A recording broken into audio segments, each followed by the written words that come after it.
বাচ্চাদের সবজি খাওয়াতে ঝামেলা? নো টেনশন, চটজলদি বানিয়ে নিতে পারেন এই মজাদার আলু পটলের ঝরঝরে মশলাদার স্পাইসি এই রেসিপিটা। ভীষণ মজার খেতে। এই রেসিপিটা যদি তাদের সামনে তুলে ধরা হয়, বড়দের পাশাপাশি ছোটরাও কিন্তু চেটেপুটে খেয়ে নেবে, গ্যারান্টি আমি দিলাম। সত্যি বন্ধুরা, ভীষণ মজার একটা আলু পটলের রেসিপি। কিভাবে বানিয়েছি এই মজাদার ঝরঝরে স্পাইসি মশলাদার আলু পটলের রেসিপি দেখতে চাইলে বন্ধুরা আপনারা আমার সঙ্গে থাকুন। নমস্কার বন্ধুরা, কেমন আছেন সবাই? আশা করি সবাই ভালো আছেন, সুস্থ আছেন আর নিরাপদে আছেন। আমিও আছি মোটামুটি। প্রতিদিনের মতন আজকেও চলে আসলাম নতুন একটা রেসিপি সঙ্গে নিয়ে। আজকে বানাবো পটলের রেসিপি। তাই নিয়েছি কিছুটা পরিমাণ পটল কেটে ধুয়ে পরিষ্কার করে। সঙ্গে নিয়েছি আলু, একটা বড় সাইজের আলু একই সাথে কেটে নিলাম, কারণ আজকের পটলের রেসিপির সাথে আমি আলু দেব তাই। চলুন এবার রান্নায় চলে যাই। রান্না বসাবো বলে চুলায় একটা প্যান বসিয়েছিলাম। প্যান গরম হয়ে যাওয়ার পর দিয়ে দিলাম কিছুটা তেল। তেল হালকা গরম হয়ে আসছে, সেই তেলে দিয়ে দিলাম কিছুটা কালো জিরা। একটু নেড়ে চেড়ে মিশিয়ে নিলাম। এবার দিয়ে দেব আলু আর পটল।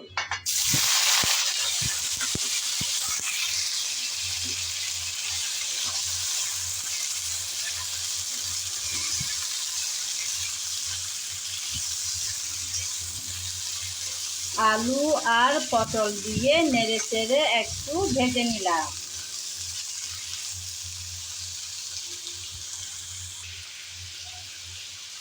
এখন দিলাম হলুদ আর স্বাদ মতো লবণ।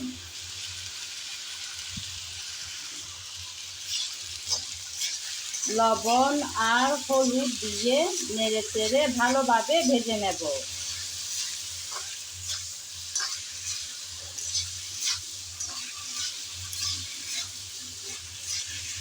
বন্ধুরা, নিশ্চয়ই আপনারাও তো করে থাকেন পটল দিয়ে নানান ধরনের মজার মজার রেসিপি। হয়তো খেতেও হয় দারুণ।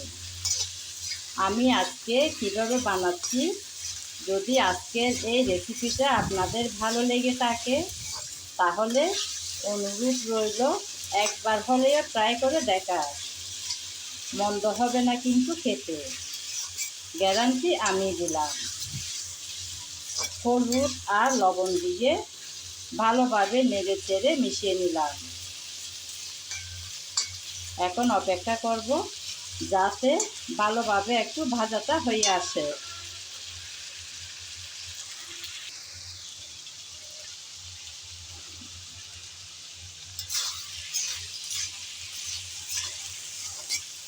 কিছুক্ষণ পরে এসে আবারও একটু নেড়ে চেড়ে ভেজে নিচ্ছি।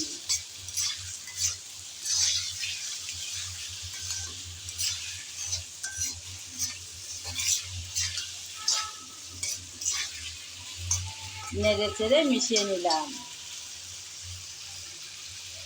এখন ঢাকনা দিয়ে দেব যাতে তাড়াতাড়ি নরম হয়ে আসে পটল আর আলু।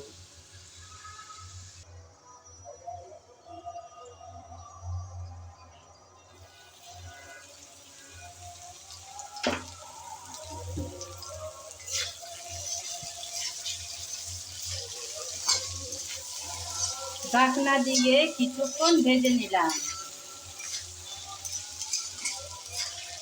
ভালোভাবে ভাজাটা হয়ে গেল। ঢাকনা দেওয়ার কারণে একটু নরমও হয়ে আসছে। এখন দিয়ে দেব বেশ অনেকটা পরিমাণ পেঁয়াজ রেখেছি একটু বড় বড় সাইজের করে কেটে। তারপর কয়েকটা কাঁচামরিচ সব একসাথে দিয়ে দিলাম। এবার দেব কিছুটা মরিচ, তারপর কিছুটা জিরা পাউডার। পেঁয়াজ, কাঁচামরিচ আর শুকনো মশলাগুলো দিয়ে এবার আবারও ভেজে নিতে হবে ভালোভাবে নেড়েচেড়ে।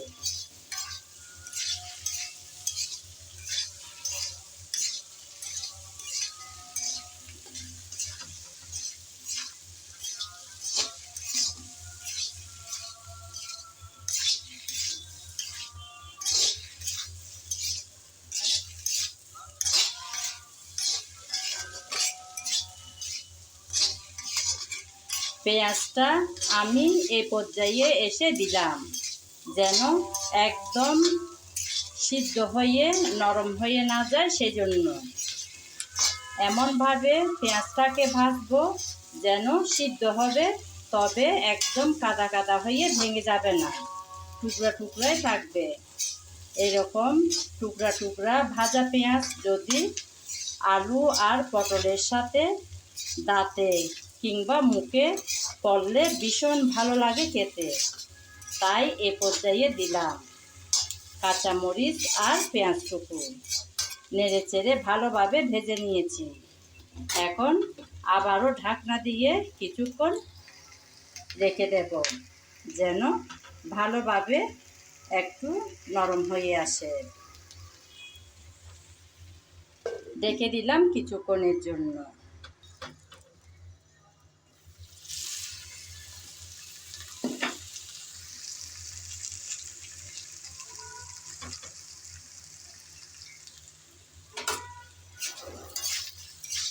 কিছুক্ষণ পর আবারও চলে আসলাম বন্ধুরা, ঢাকনা উল্টিয়ে একটু নেড়ে চেড়ে ভেজে নেব বলে।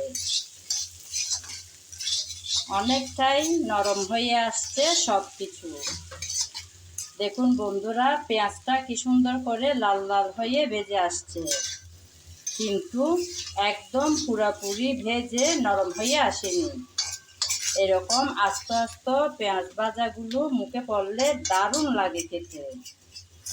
নেড়ে চেড়ে মিশিয়ে নিলাম। আবারও ঢেকে দেব 4-5 মিনিটের মতন। ফিরে আসবো 4-5 মিনিট পর।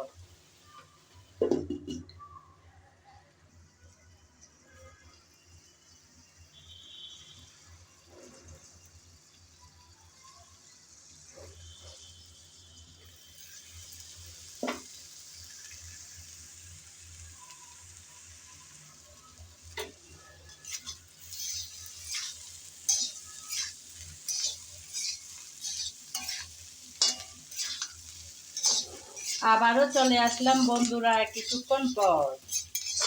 আমার আজকের আলু পটলের এই মজার স্পাইসি মশলাদার রেসিপিটা একদম রেডি।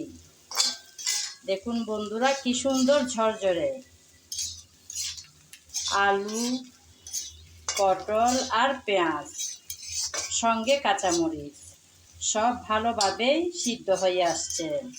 নেড়ে চেড়ে একটু মিশিয়ে নিয়েছি। দেখুন বন্ধুরা কতই না লোভনীয় হয়েছে। এভাবে আলু পটলের তরকারি যদি বাচ্চাদের সামনে তুলে ধরা হয়, অবশ্যই বাচ্চারাও বড়দের পাশাপাশি খেয়ে নেবে। ভীষণ মজার একটা আলু পটলের এই রেসিপিটা। সাদা ভাত, এমনকি রুটি পরোটার সাথেও দারুণ লাগে খেতে। চাইলে আমরা এই রেসিপিটা ব্রেকফাস্ট কিংবা ডিনারের রুটি পরোটার সাথে রাখতে পারি। একদম রেডি। এতক্ষণ যাবৎ যারা আমার সঙ্গে ছিলেন, আমার ভিডিও জুড়ে ছিলেন, তাদেরকে জানাই অসংখ্য অসংখ্য ভালোবাসা। আগামী ভিডিও দেখার আমন্ত্রণ জানিয়ে আজ এখানেই বিদায় নিলাম। সবাই ভালো থাকবেন, সুস্থ থাকবেন আর নিরাপদে থাকবেন।